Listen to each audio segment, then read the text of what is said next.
주여, 구원을 얻을 자가 적으니이까.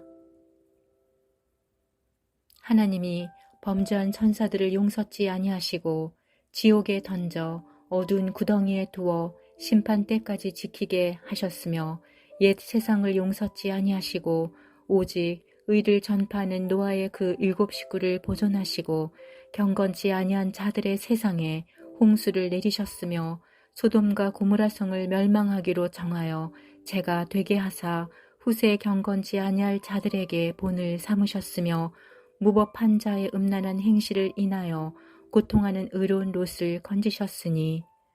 베드로후서 2장 4절에서 8절 말씀. 하나님은 노아의 시대를 경건치 아니한 자들의 세상이라고 표현하셨으며 소돔과 고모라 성의 멸망을 후세 경건치 아니할 자들의 본이라고 말씀하셨다. 너희가 본래 범사를 알았으나 내가 너희로 다시 생각나게 하고자 하노라.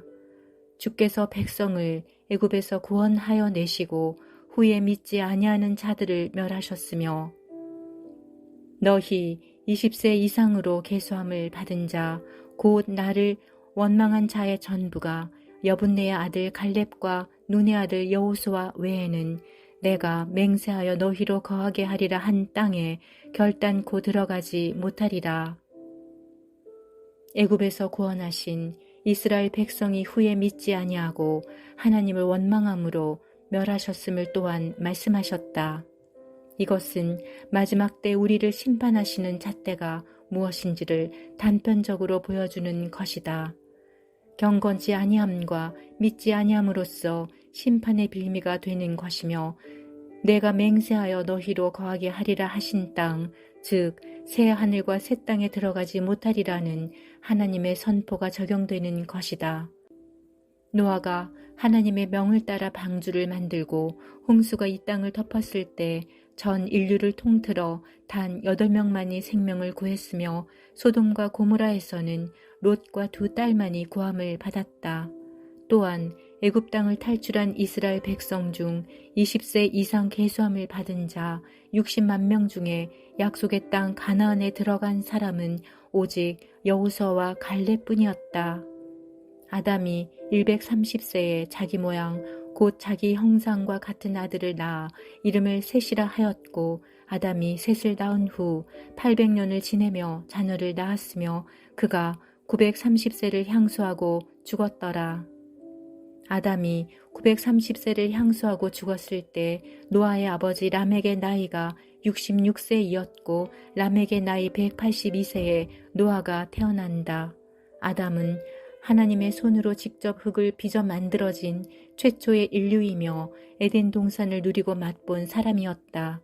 그는 하와와 함께 자기의 후손들에게 하나님이 누구신지 또 에덴 동산이 어떤 곳인지 얼마나 생생하게 증거하였을까.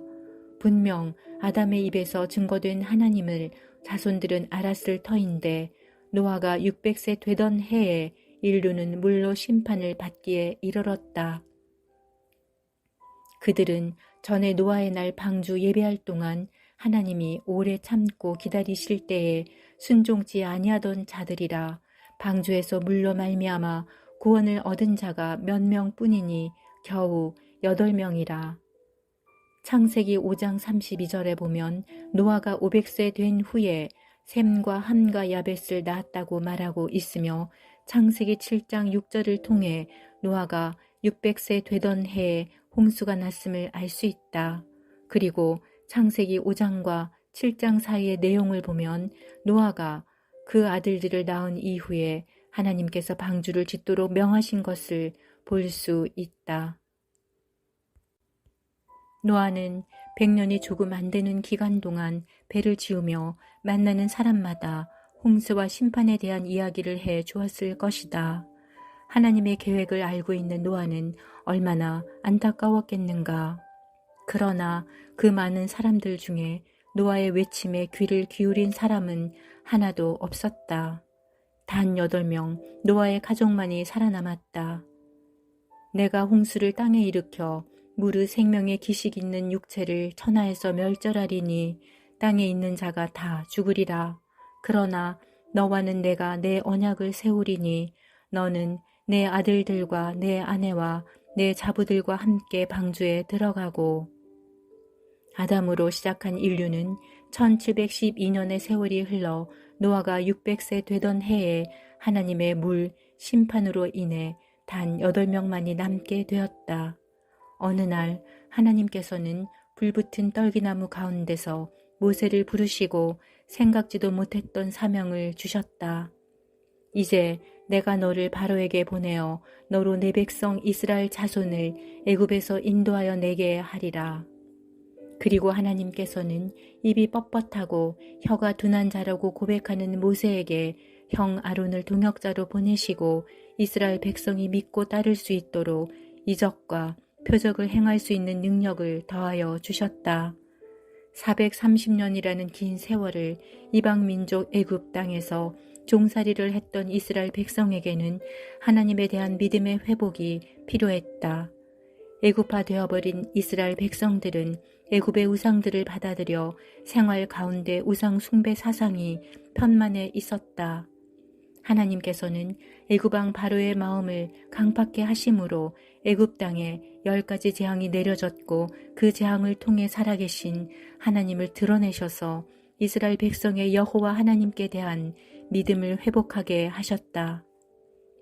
여호와께서 모세에게 이르시되 바로에게로 들어가라.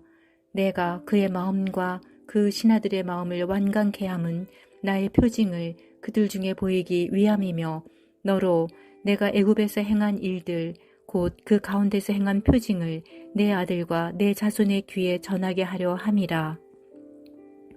너희가 나를 여호와인 줄 알리라. 이스라엘 백성이 애굽 땅을 나올 때 20세 이상 장정이 60만 명 가량 되었으며 함께 발행한 잡족이 중다했다 하니 전체를 생각해보면 어느 정도 규모인지 상상할 수 있을 것이다.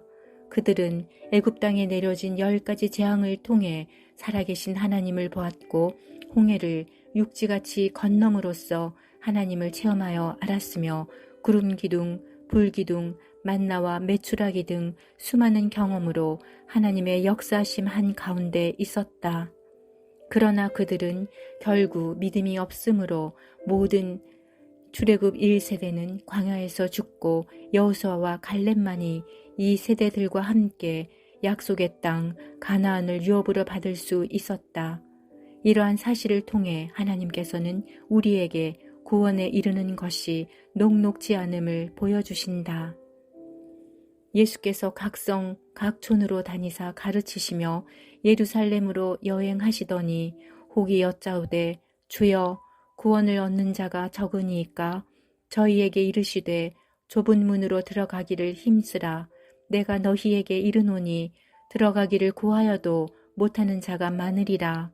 집주인이 일어나 문을 한번 닫은 후에 너희가 밖에 서서 문을 두드리며 주여 열어주소서 하면 저가 대답하여 가로되 나는 너희가 어디로서 온 자인지 알지 못하노라 하리니 그때에 너희가 말하되 우리는 주 앞에서 먹고 마셨으며 주는 또한 우리를 길거리에서 가르치셨나이다 하나 저가 너희에게 일러 가로되 나는 너희가 어디로서 왔는지 알지 못하노라.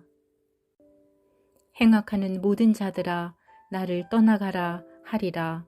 너희가 아브라함과 이삭과 야곱과 모든 선지자는 하나님 나라에 있고 오직 너희는 밖에 쫓겨난 것을 볼 때에 거기서 슬피 울며 이를 갈미 있으리라. 사람들이 동서남북으로부터 와서 하나님의 나라 잔치에 참석하리니 보라 나중 된 자로서 먼저 될 자도 있고 먼저 된 자로서 나중 될 자도 있느니라 하시더라. 당신은 교회에서 무슨 일을 맡고 있는가? 얼마나 봉사하고 있는가? 성경을 얼마나 읽었는가? 헌금을 얼만큼 많이 하고 있는가? 기도를 몇 시간 하고 있는가? 혹시 당신은 이런 것을 기준으로 구원을 견고히 할 수 있다고 생각하고 있는가? 그렇다면 당신은 이제까지 종교 생활을 열심히 한 거다. 물론 위의 활동들을 하지 말라는 말이 아니다. 성도로서 마땅히 해야 할 일들이다. 그러나 구원의 기준은 그것이 아니다. 만약 그것들이 기준이 된다면 바리새인과 서기관들은 넉넉히 구원을 받았을 것이다. 예수님은 그들에게 독사의 자식들이라 하셨고 회칠한 무덤이라고 하셨다. 왜 그렇게 말씀하셨을까? 그런 종교적 활동이 본질이 아니기 때문이다. 이제 당신은 본질을 생각해야 한다. 본질이 무엇일까?